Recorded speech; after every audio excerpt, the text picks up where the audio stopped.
Welcome back to the What's Your One More podcast. Today, I'm joined with a very special guest, another strategist, another real estate mogul, as I would say, and one hell of a podcaster. So I'm very excited to have Martin Perdomo on the show, CEO and founder, also known as the Elite Strategist, is a real estate investor, speaker, entrepreneur, and host of Latinos in Real Estate Investing podcasts. Martin has helped and inspired thousands around the globe with training and workshops. He started investing in real estate at the age of 20 years old when he purchased his very first property.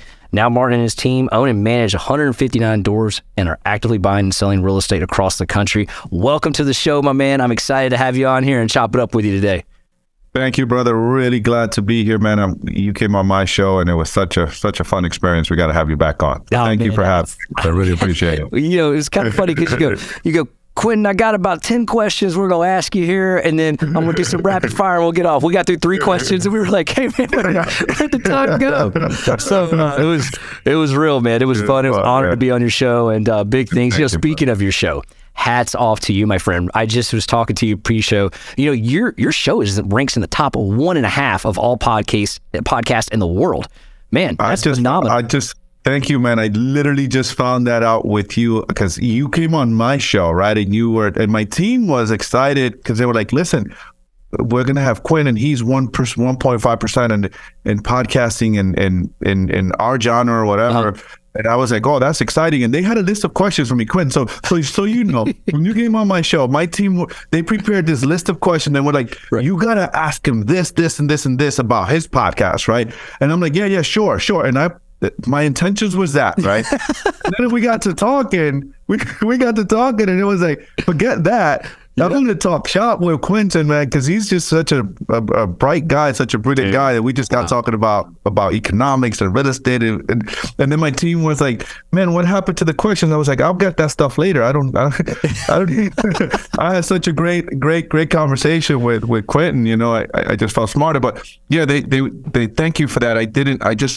We talked about it, as a matter of fact, last week, and we were like, well, how do we get that information? Yeah. And here you go. You shared it with us, and thank you so much for that. I really appreciate it. We work really hard to provide quality content and be consistent, more important. Yeah, and that's the thing about podcasts. You know, you just got to be consistent in topic matter, and you guys do a wonderful job with that. And, you know, and talk to us a little bit about investing in real estate. You bought your first home at 20. Obviously, we love talking real estate on this show. One of our favorite aspects. Do you own all 159 in the same areas in a concentration, or do you spread out across the country? No. So right now everything we own is in Northeast Pennsylvania. Okay. About 60% of the portfolio I own myself and my family, and the rest of the portfolio I have a partner, Dr. V. Shout out to you, Doc. And she's a doctor. She's an entrepreneur, surgeon, and she also invests with me, and we do syndications, right? And we own I don't know, 60 properties, 60 unit. We own a 60 unit apartment building together.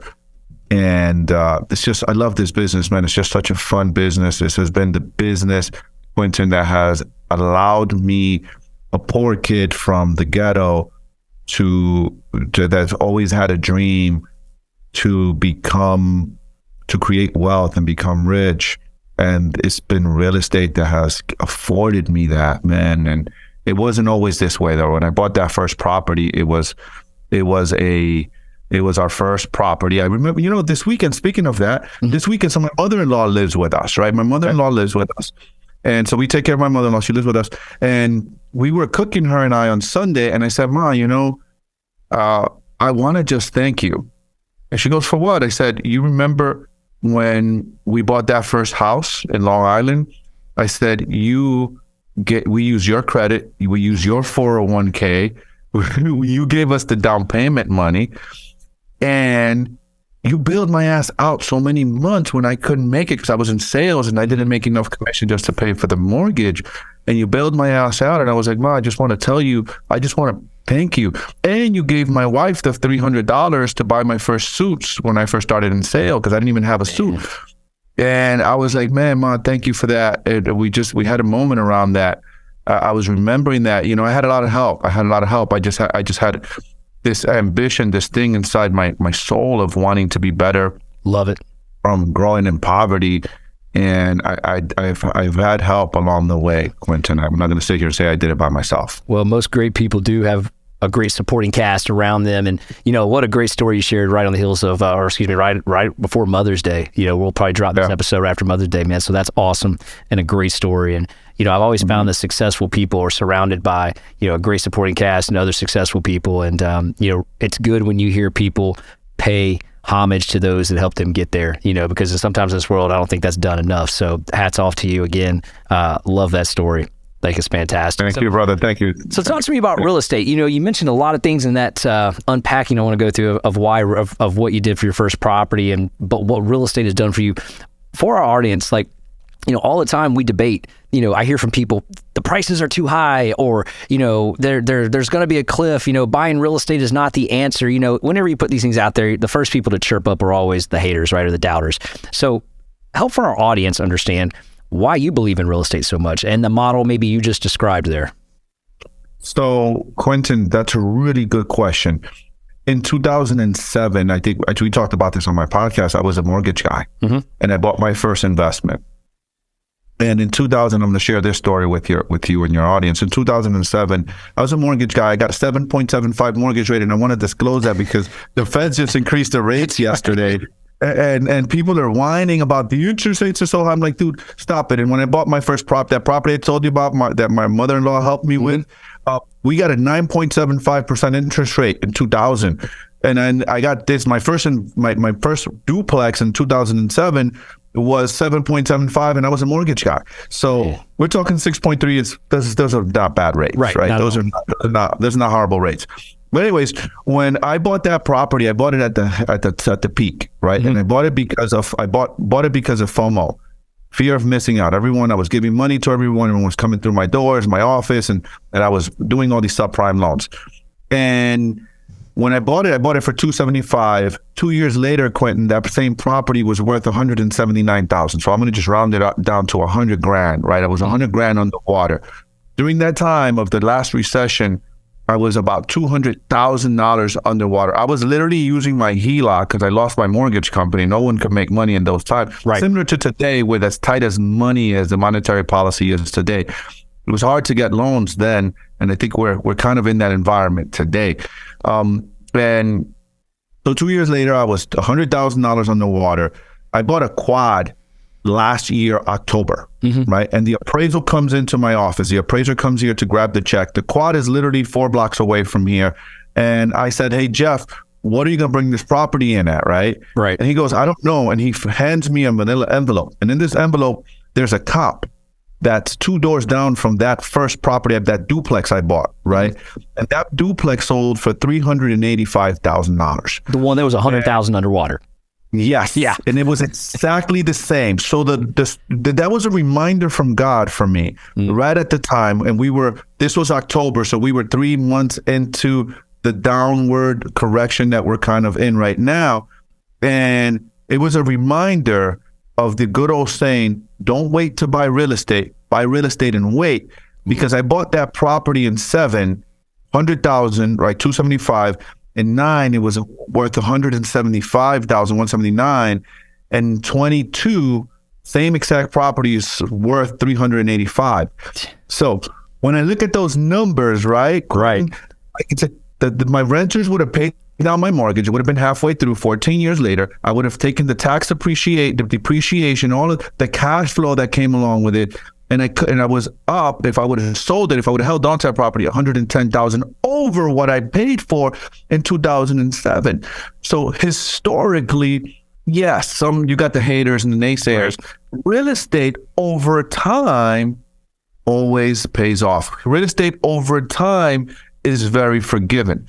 And that's one of the things that I got to tell you, man, that I love about being the age I'm in right now, 45, I'm going to be 45 next month. And it's that I've had enough life, right? I've lived enough to be able to study, because I'm a student of life. I'm a student of business. I'm a student of my own mistakes. And I can look back and say, wow, look at this and look at that. And how can I move forward?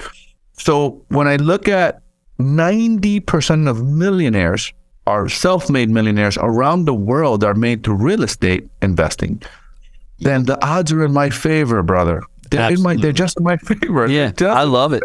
That was so well put, man. That was so well put. The thing I love about that is because you described one of the things that we talked about in your rapid fire questions on your show. What advice do you give young people in real estate? And I was like, be patient.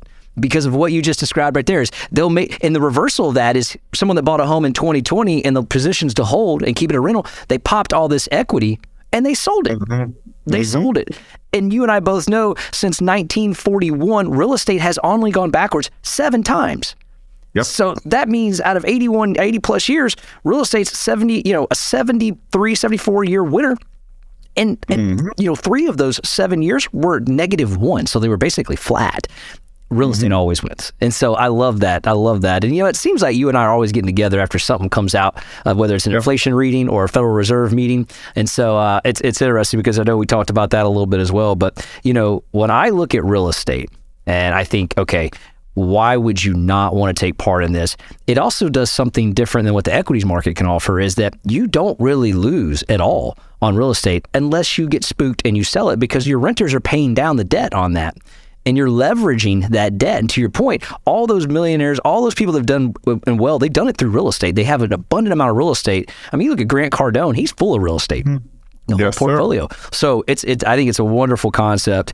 And, I appreciate you sharing that as well. So what do you tell? I noticed something yesterday in the consumer spending report that came out. What are you telling the generations that are 18 to 30 years old looking to buy a home that are out there? You mentioned it earlier, complaining about the rate and then complaining about the prices. How do you counter that? What are you going to give advice to a young person for that?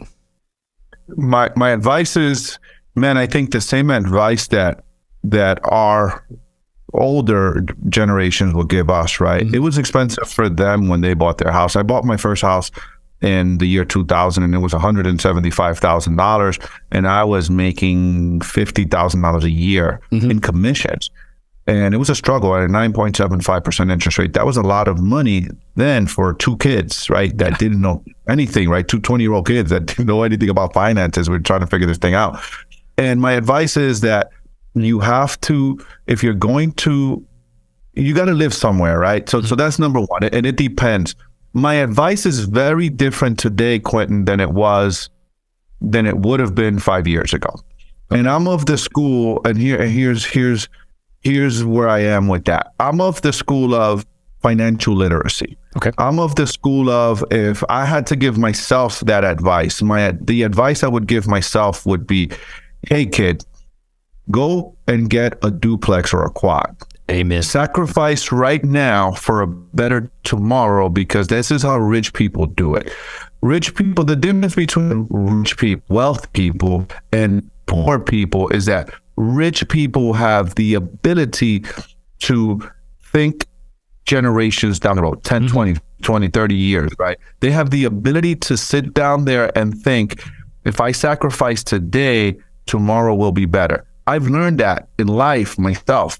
Like I said to you, in 2007, during the last recession, I was about $200,000 in negative net worth. And that was because I had uncontrollable spending. That was because I had bad habits. That's because I didn't plan. That was because I wasn't strategic. I wasn't thinking down the road.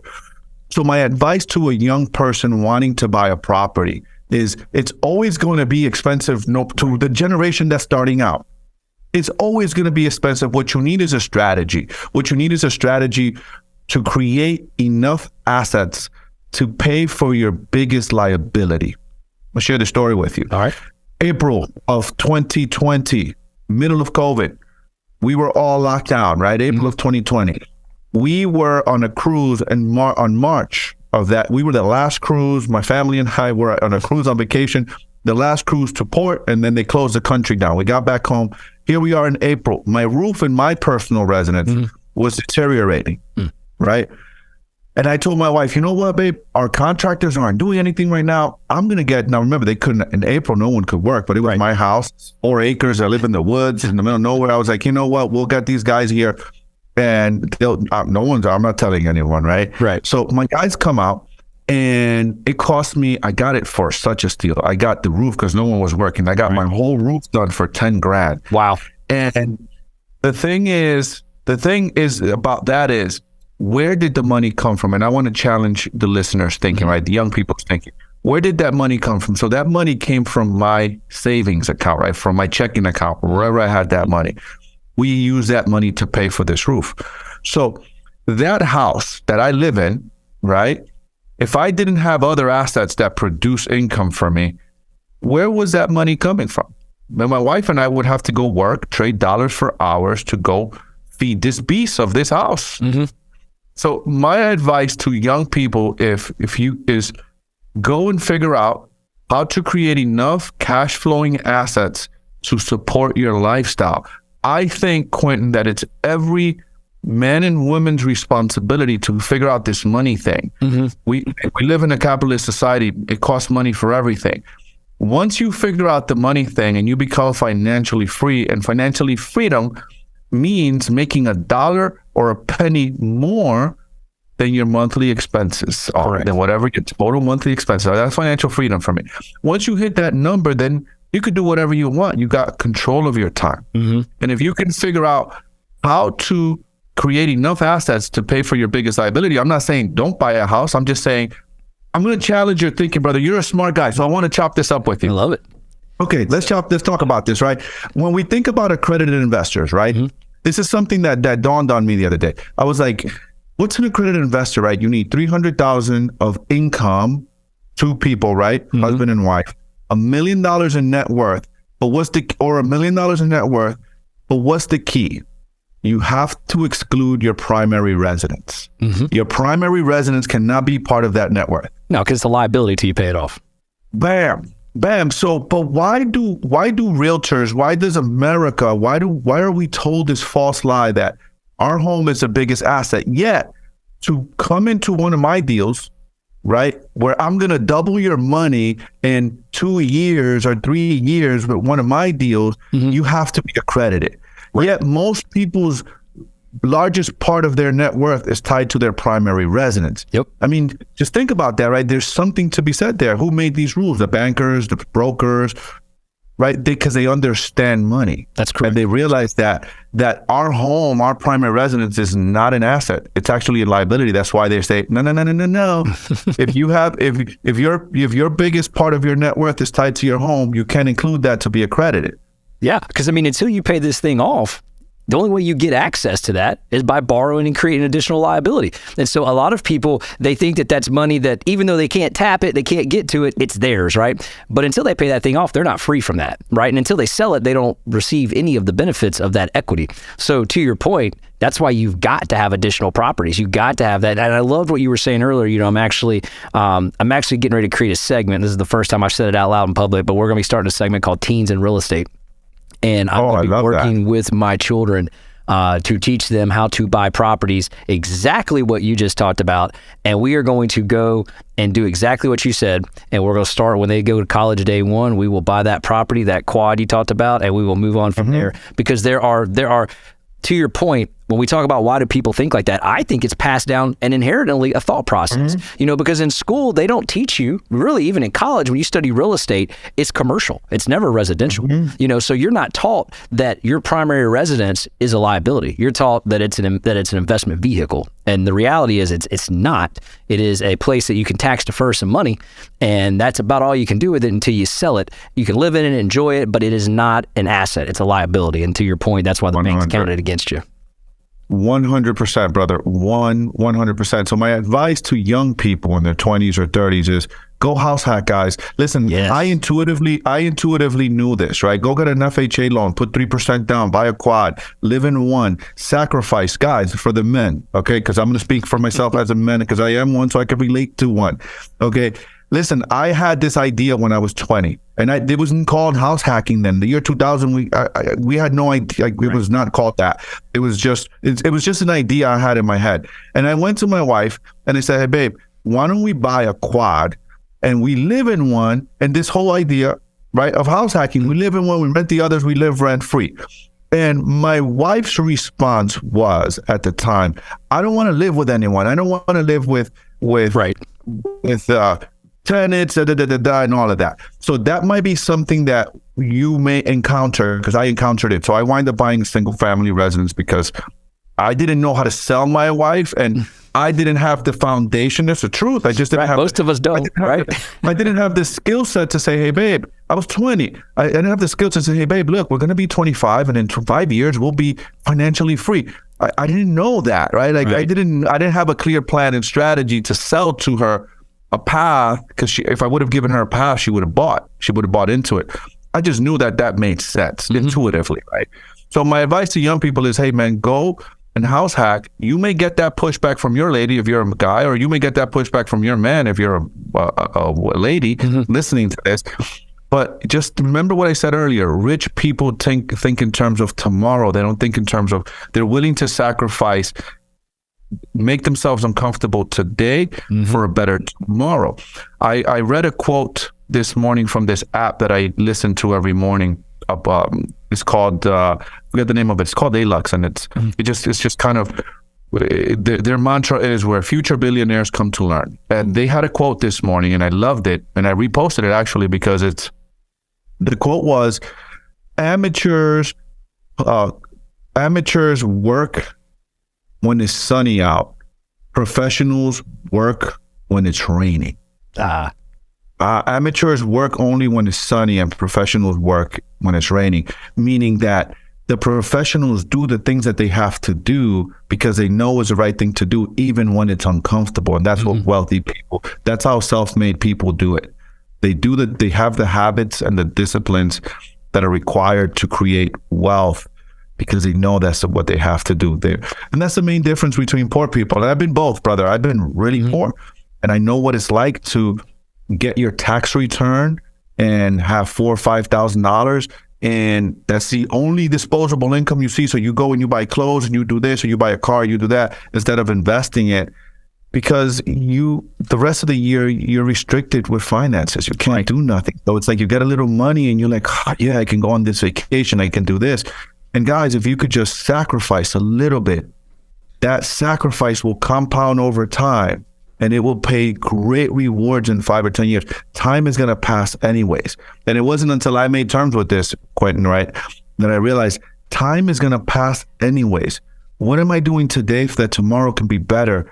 If what I could do if time is going to go no matter what, I might as well do something that's going to make me a little bit better tomorrow. Man, I love that. That's one or two things that's going to make me better tomorrow, next year. Yeah. No doubt. I love that. And, we often tell first-time home buyers, regardless of your age, we see this debate where it's like, oh, the house didn't have that extra bedroom or it didn't have that pool down here in Florida. And I'm like, good. You're not going to live in that thing forever. That's the whole point. Get in the house now, live in it, and then move on to the house that you want. But establish that as a future asset at the point of purchase. Like, understand that that's a future asset at the point of purchase. You're not going to live in that thing for the rest of your life. I mean, statistics show us that. And so at the end of the day, just step up and buy the property. You're not going to lose, as we've talked about. So I love that concept that you're saying there, and it's wonderful, and it doesn't fall on lost ears here, because I know that we're all fans of it here at What's Your One More podcast. Yeah. I'm really happy that you're doing that for your son, right? My son just bought his first rental this month, 2 weeks ago. Congrats. 3 weeks ago on April 11th. Yeah, he's 20, just turned 20, and he's been working with me since he's been 18. He's one of my sales guys, and he bought his first property.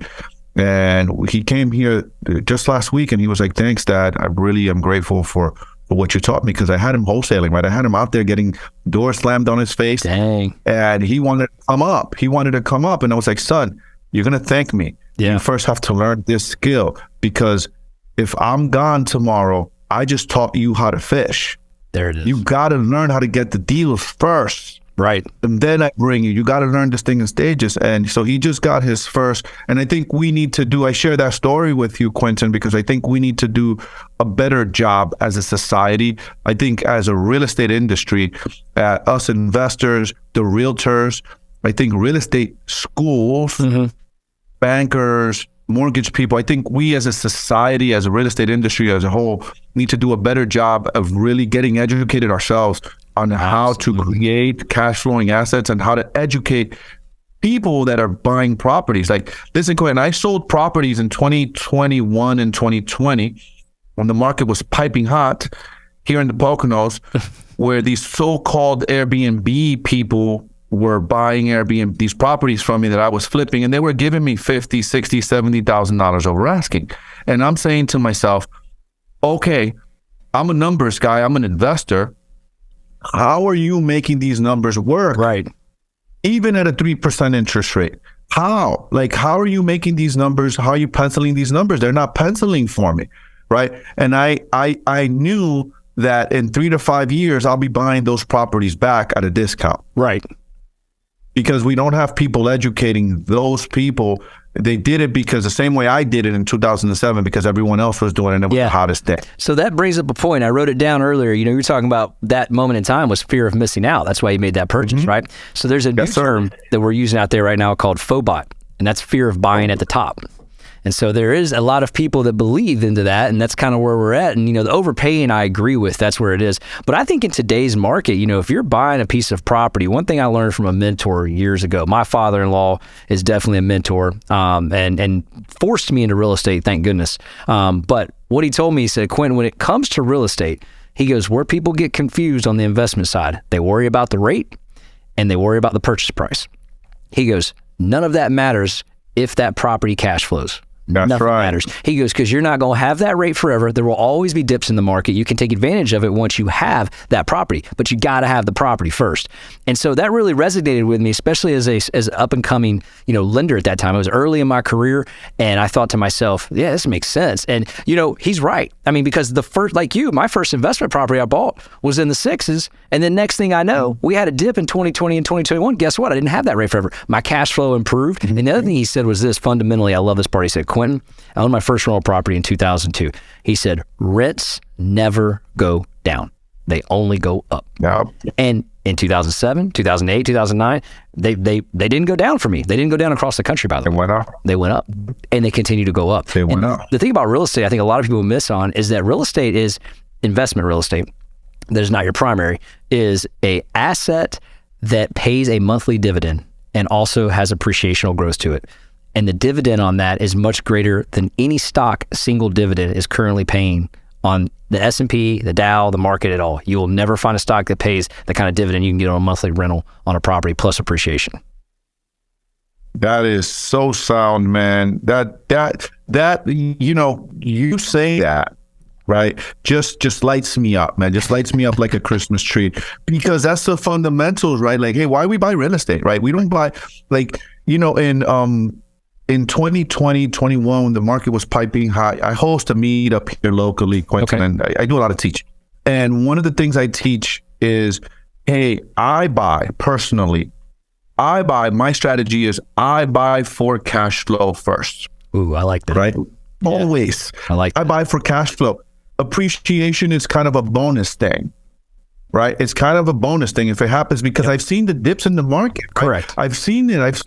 So, but here's the thing. My family don't need appreciation. My family only eats with the cash flow that I bring. That's how I pay the bills. That's right. That's how we take vacations, right? That's how we do the things that we do. That's how I take my wife out to dinner. That's how it's not with appreciation.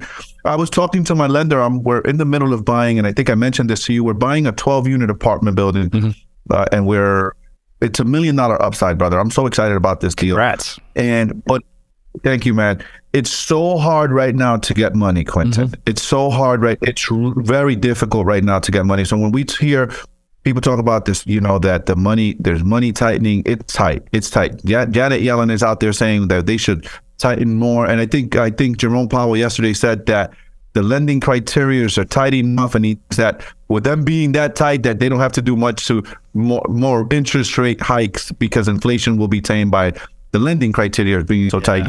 You're a mortgage guy, so you know. Oh, yeah.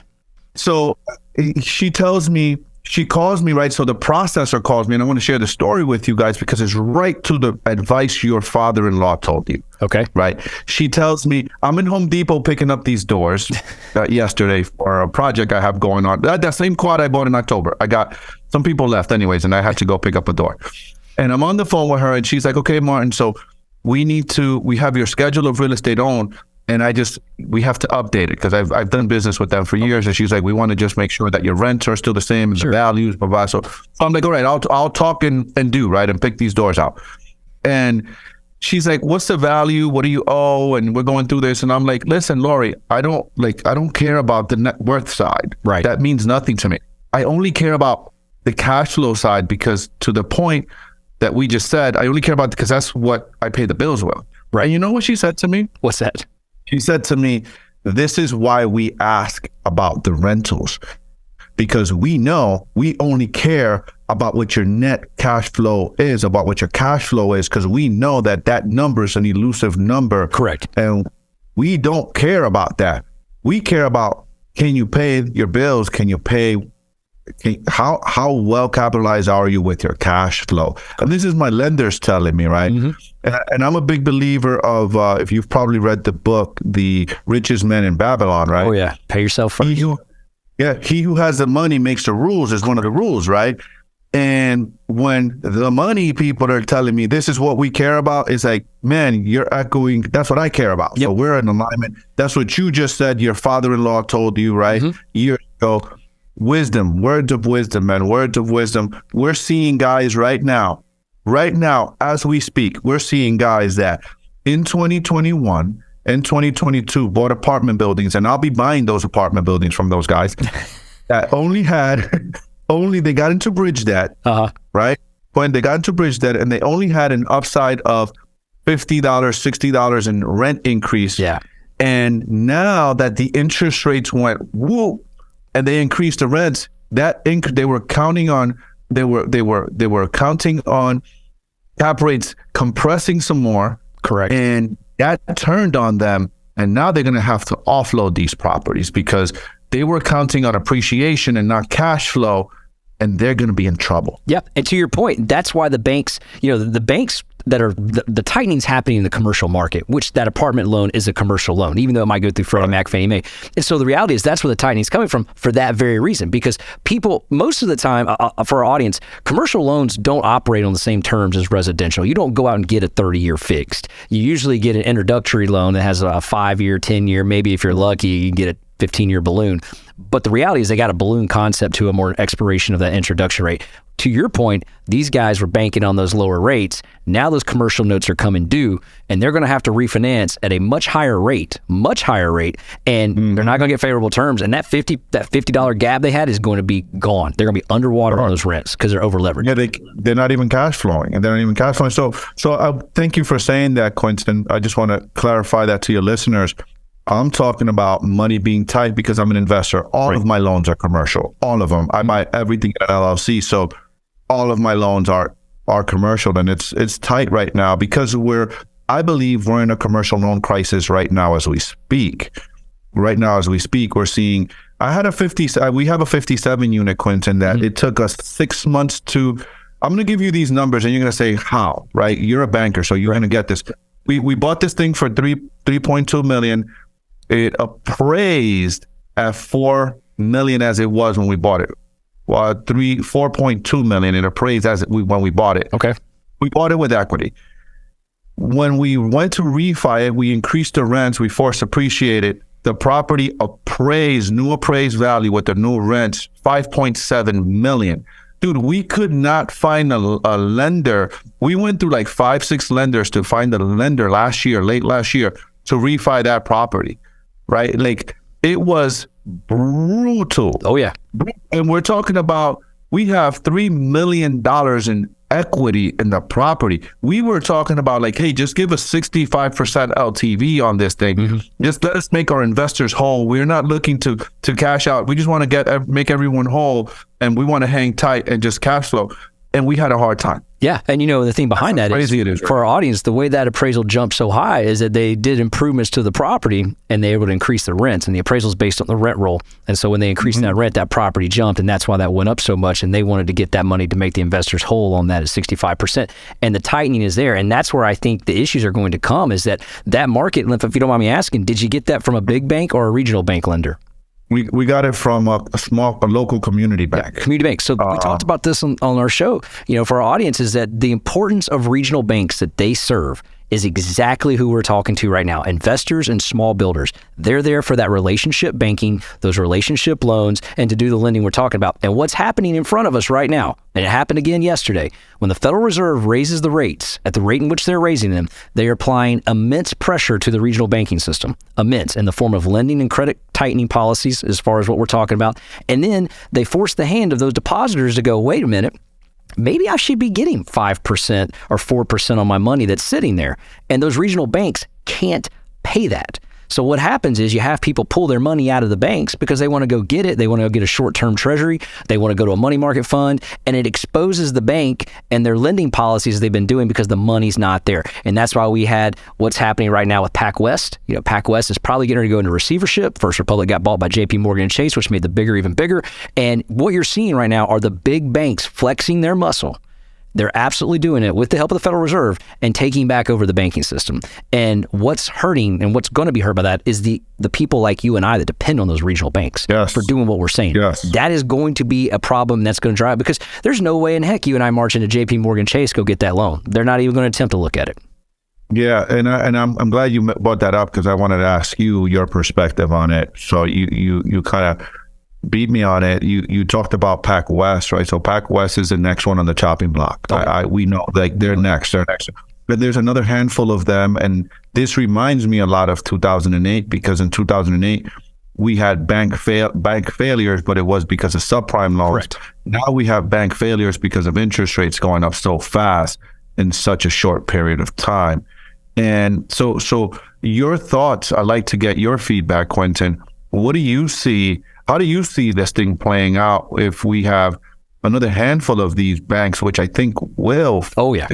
I'm pretty certain that they're going to fail. Like, they're going to go into receivership and they're going to fail. So we got. What are your thoughts? What do you see? So the reality is these are regional banks. So we've got probably 150 plus regional banks, and we just had SVB, we had Signature, we had First Republic, and now we got PacWest. The first three of those are the second, third, and fourth largest bank collapse in the history of the United States. And those three, the next 5, 6, all the way down to 25, the next 25 through 25 don't even equal the size of 2, 3, and 4. They don't even come close. That's how big those banks were for that to happen. We've got another one in bad position right now called Western Alliance. It's a regional bank right now, and that's another one that's actually put itself out there to be bought, meaning we're in trouble. You know, the stock price on Western Alliance and PacWest dropped 80%, and then another 60% yesterday, right? Correct. And then it's 60% overnight.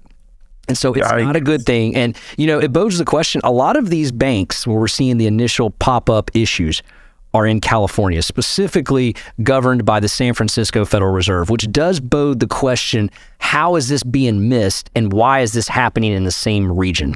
That's something that's going to have to be answered here, because the pressure that these banks are going under and the scrutiny they're going under is happening in a specific location.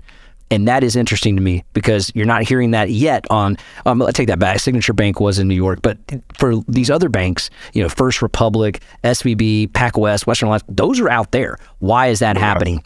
So I think what we're going to continue to see is more issues. I think there's about 12 more that this will come about. And I don't think we've seen the end of it. I think, you know, the definition of the financial crisis, to your point, was led by real estate and led by the subprime loans. But it was still deemed a financial crisis. We are actually witnessing it happen again right in front of us. This is a financial crisis happening right in front. We can deny it. We can talk about it. Not caused by real estate, this time accelerated by short-term interest rates and the position it's put the bank and its depositors in. Now, the one thing I found interesting is yesterday when Powell took the podium, this blew my mind. They said, what do you think of the recent bank collapses that have happened? And his response was, I didn't think that could happen that quickly. I'm like, dude, where were you? 2008, hello, where were you? Well, I'll tell you where you were. You were an attorney at a firm, the same firm that basically tore down Enron. Let's call it what it was. That's on his resume. The debacle of Enron's on his resume. And he's a lawyer at heart. He's not an economist. And, you know, I get on the bashing of Powell bus with anybody. He's probably going to go down as one of the worst Federal Reserve chairmen we've ever had. And the reality is this is just poor. This is a poor recognition of what's going on, because they're going to continue to apply more pressure with the interest rates and more pressure to these regional banks. And if the regional banks can't afford to pay the depositors the deposit money or interest that being requested right now, they're going to leave, applying more bank run type mentalities to the regional banks. And the regional banks are going to be looking to make moves elsewhere to do riskier loans to offset the interest they're going to pay to keep the depositors. And that's just another cycle that's going to happen that's not good either. So unfortunately, I see this continuing, and we're probably going to see it over the course of the next 90 days, these other ones surface that we're referring to. Yeah, well, we're going to see PacWest for sure. I think in the next week, we'll see them go bye-bye. I would be surprised if they make it through tomorrow. Yeah, I have another question for you as it pertains to also the bridge lenders, right? Because you're in the banking space, so like I have relationships, right, with a lot of bridge lenders naturally because my time and my tenure in this business, right? Okay. A lot of different relationships, but I'm also noticing that even with my bridge lenders, they're running scared because a lot of times some of them have their own money and some of them they sell it out to Blackstone and those guys, right? And they sell it to Blackstone and anyways, the way the money moves. What are you seeing there with those big guys? I was reading an article this morning. What's the name of that company? The biggest landlord in the country, the biggest corporate landlord in the country.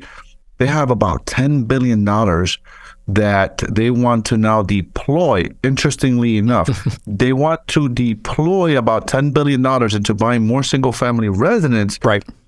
This time is just a weird time, Quentin. It's just weird, man. You remember that article that came out not too long ago? I think it was a month ago. I think it was Blackstone defaulted on a $500 million loan or something. You remember that? Oh yeah. And yet, so even my bridge lenders are tightening up. Like I told you, I have this deal, right? $1 million. It's already appraised. We got it appraised pro forma 1.7. I'm buying this thing for 280, Quentin. Right. I'm only putting 400,000 in it. It's 41% LTC.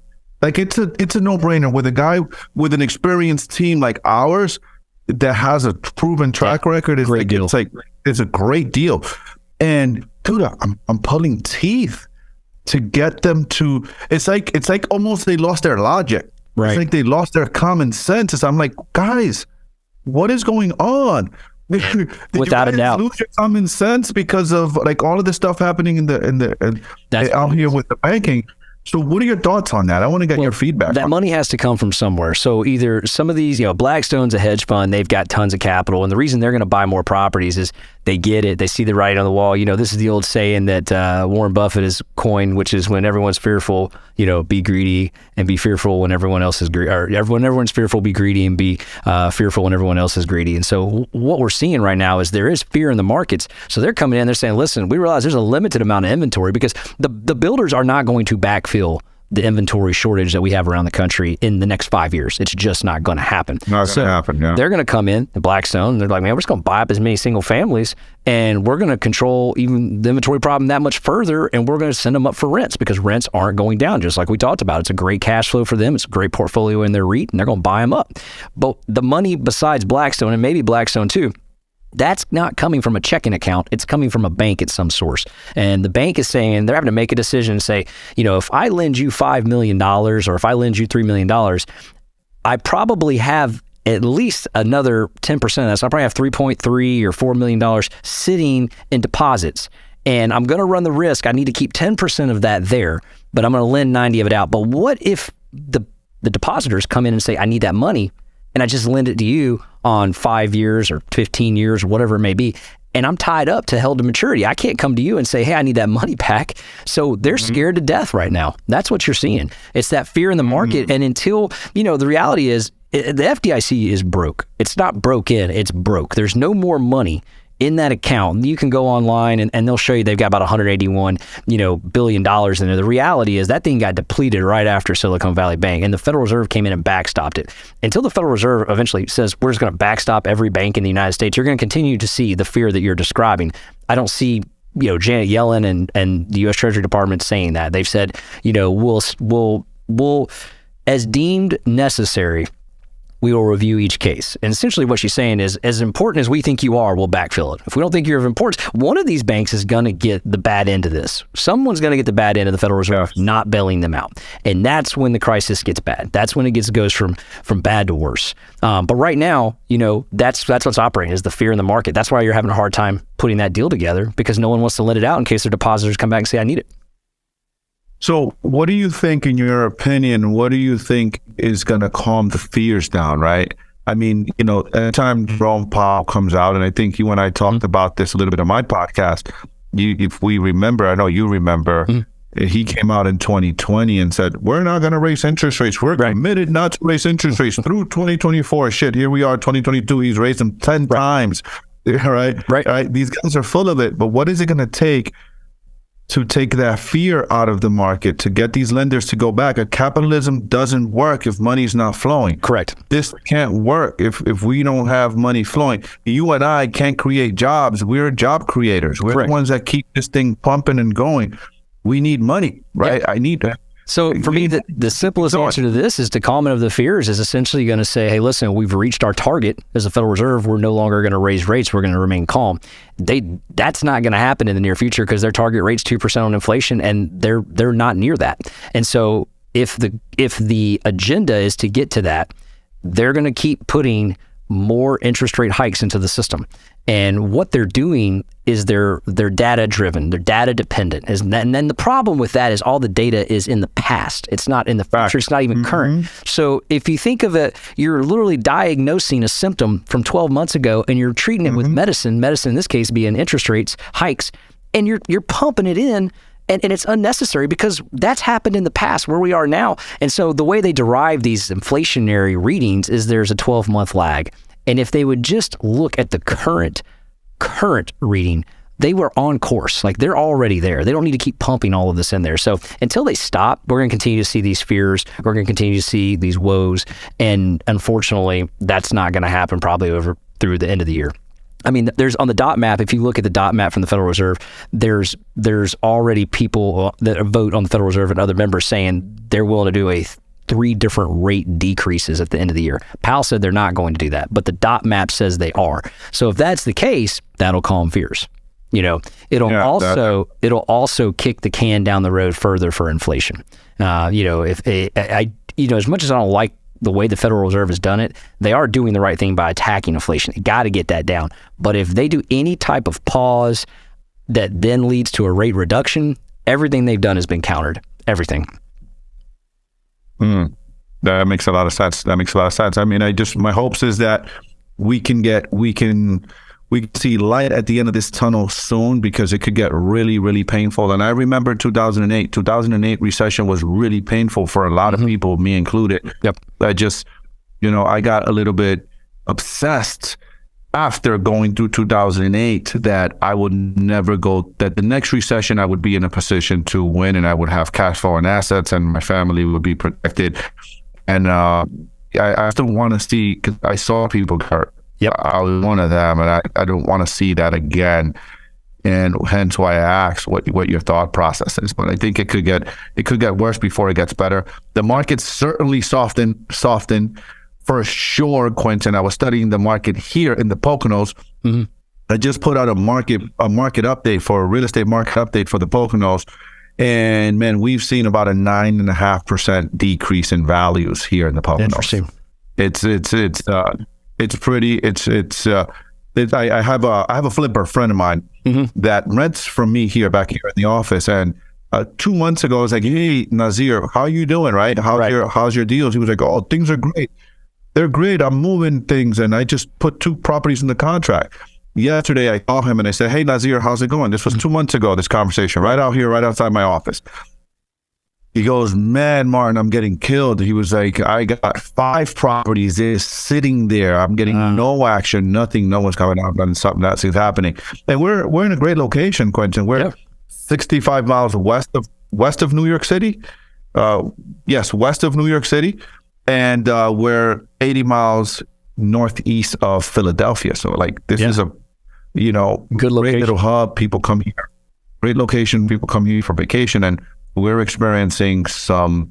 I talked to another flipper yesterday. He sent me on Instagram. He sends me a property because I just put my market update. I said, "Man, if you're buying in this market right now, if you're buying houses over 250 to flip, 275 max, you're going to be in trouble with interest rates and affordability. Yeah, you need to stay there." So he sends me a property he just put on the market for $579, and I'm like, "Dude, it's a lake house. It's a lake house." And I'm like, "Dude, you're gonna sit on that thing for a minute. I know it's on the lake, but you're gonna sit on that thing for a hot minute." Yeah, and the thing is this, we just talked about how amazing real estate is. This is one of those cycles where you got to be patient. You got to wait it out. If you have the cash flow, you can wait it out. If you don't, you're going to be in trouble. And you mentioned something else. We both lived through '08, and I like to tell people I got the financial scars on my arms to remind me of 2008 and 2009. And I love what you said. I made the same. I wrote myself an email in 2008, and in that email, I titled it "Never Again," and I wrote how much money I had in my checking account, how much money I had in savings, what my 401k, what my credit card debt was. And I still have that in my inbox. It sits at the top of my inbox every day to remind me what life looked like for my wife and 2 children. And it wasn't pretty. And like you, I vowed I will never go back to that again. Never. And I will make every sacrifice humanly possible to make sure that I'm in a better position, such as yourself. So when you said that, it resonated with me immediately, 'cause I was like, wow. And it's interesting how we have the same mindset about that, and how people that lived through it and made a choice to say never again. I'm gonna say this. I know we're running out of time, brother, and I want to share this with you. I'm coming to my 3-year podcasting career here. Thank you. And I've interviewed a lot of people. We just released our 200th episode. Dude, congrats. I'm not saying this to impress you or anyone. I'm just saying I want to make a point. I've interviewed a lot of people in the space, and I energetically know when someone has lived through -- and was in our business. We were both in the mortgage or real estate business, right? I just know. You know how I know, brother? How's that? The reason, real simple, exactly what you just said. We that lived through 2008 and were in the business, right? We were in it. We have those scars. Right. And there's this small level of paranoia that we have not forgotten, right? There's this little bit of paranoia that we operate with, like, shit, I know what that was like. I'm not like that. All of that, the common thread is all of the deals that people that I've interviewed, that they purchase, is always a little bit of paranoia. If 2008 happens, I'm good because I'll do this, and this, and this. If another '08 happens, I'm good because I'll do this. It's like we have that plan. Right. If another one like that happens, and that actually keeps us sane, and that actually keeps us safe. That's right. And then the guys that haven't had that experience, 2008, not putting shade on them. It's okay. I mean, it is what it is. You didn't experience it as an investor, or you were too young, whatever the case may be. Those guys don't have a reference point to understand this conversation we're having. That's like, dude, you wrote yourself an email like, this shit was painful. This is what I had. I will not do this again. Right. And I remember same conversation with myself and telling my wife. I remember in 2017, when we were kind of looking at the next recession is due in 18, 19, right? We talked about that in my podcast. Hey, every 10 years, a cycle, 18, 19 is coming. I remember having the conversation. We were going to Philadelphia, my wife and I said, babe, man, we're good, but I don't feel good. Like if this recession comes, like I don't feel good. Man, like, I've had that conversation a million times. No, we're okay, but no, like if we have this tomorrow, like if 2018 comes, I'm not ready. I'm not ready. It just needs to be pushed out a little more. I'm not ready for us because I don't want to go through. I remember telling her I don't want us to go through what we went through. That's right. And that's we hold that tight to chest, man. That's what makes us. That's what drives us too, man. So, man, it's awesome having you on the show today, man. I know you're a busy man. I know you got to hop off here, but thanks for making some time for us today. For our audience, if you want to learn more about Martin and his show, it's phenomenal. You got to check it out. Will you tell them how to find out more about it? Yeah, you could find us on all the platforms, Latinos in Real Estate Investing Podcast. It is Latinos in Real Estate Investing Podcast, but it's in English. I had Quentin there. And so you can find me on Instagram, The Elite Strategist. You can look me up on YouTube. I put market updates out there. I put weekly national market updates on my podcast as well. So if you just want to just get your 5-minute fix on what's happening week to week with interest rates, with the market, I'm putting that out there every week. And I also do something called the Business Brief every week, where I just give all of the top line news with what's happening in the business world. So you could find this. Look me up on Google, Martin Perdomo, the Elite Strategist. Everything will come up. You'll find 3 pages of great information on there. I mean, he's all over the place. Guy with a top podcast, been doing this for 3 years, crushing it. Guys, if you like what you're hearing, share our podcast, 5-star review, leave a comment, check us out on all the platforms, and also subscribe if you can. Hit that button when you're watching this on YouTube, and then also check us out on all of our socials at What's Your One More with the number 1.